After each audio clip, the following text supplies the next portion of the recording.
Magandang araw sa inyo, kabamba. Nagluto na naman ako ng purong malunggay dahil medyo magulang na yung bunga ng aming malunggay or sa Ilocano is natangkananan. Kaya akin na itong kinuha. Simpleng dinengdeng lang ito. Pero magiging special ito dahil sasahugan ko ito ng leftover na lechon. O diba, may leftover pa kami nung New Year. Tara, samahan mo ulit ako dito sa aking kusina. Manood, matuto at mag-enjoy. Welcome po ulit dito sa Bamba's Kitchen. Sino sa inyo na tulad ko na may leftover pa nung mga handa natin nung bagong taon? Ako may natira pa. Kaya yung ibang natira, ito isasahog ko na lang sa aking dinengdeng. At ito Ilocano recipe na madali na namang iluto ang aking ibibida sa inyo. Una, mag-isa lamang tayo dito ng bawang at sibuyas. At kung nagisa na ang ating bawang at sibuyas, isunod naman na natin igisa yung sahog. At ito yung isasahog ko, yung leftover na lechon. Isasangkutsa ko lang ito ng saglit dahil naluto naman na itong lechon. After ko naman ito maigisa, isinunod ko namang ilagay yung ating kamatis.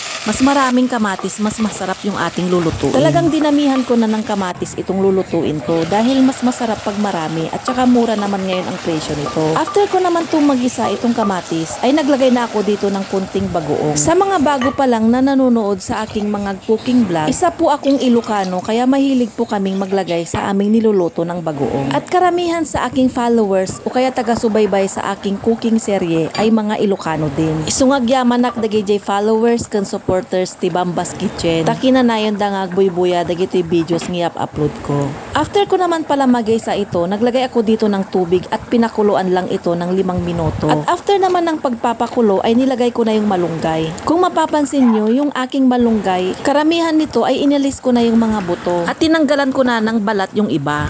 Ang tawag naming mga Ilocano sa pagtanggal nun ay salipsipan. Kaya kaming mga Ilocano hanggat pwede pa itong iluto ay niluluto namin. Kasi nasasayangan naman kami pag hindi namin ito iluto. Kaya alam nyo na kung bakit tinatawag na kuripot ang mga Ilocano. Dahil ang mindset naming Ilocano, hanggang pwede pa ang isang bagay o kaya mapapakinabangan pa, ay hindi pa namin ito tinatapon. O diba, relate kayo dyan na kapwa ko Ilocano? O back to cooking na tayo, madami na akong naikikwento. Pero sa totoo lang gusto ko lang mapahaba itong voice over ko. Dahil itong niluluto ko, napakadali lang naman kasi itong lutuin. Kaya kung iba-iba na lang yung aking naikikwento dito sa aking voice over. Nagrigat mo gamin agpanunot nun yat ibaga dito yung voice over ko kakabsa. Baka numaminsan agkansyonak dito yung voice over kon. Joke lang. Saglit lang pala yung pagluluto natin ng malunggay. Kaya after ko naman ito mapakuluan, ay naglagay ako dito ng kunting asin dahil medyo matabang yung timpla ko. O diba, napakabilis lang lutuin itong recipe na ito, kabamba. Dahil season ng mga bunga ng malunggay ngayon, magluto ka na rin nito pag di ka pa nakapag-try. Masarap din to kahit walang sahog, try mo.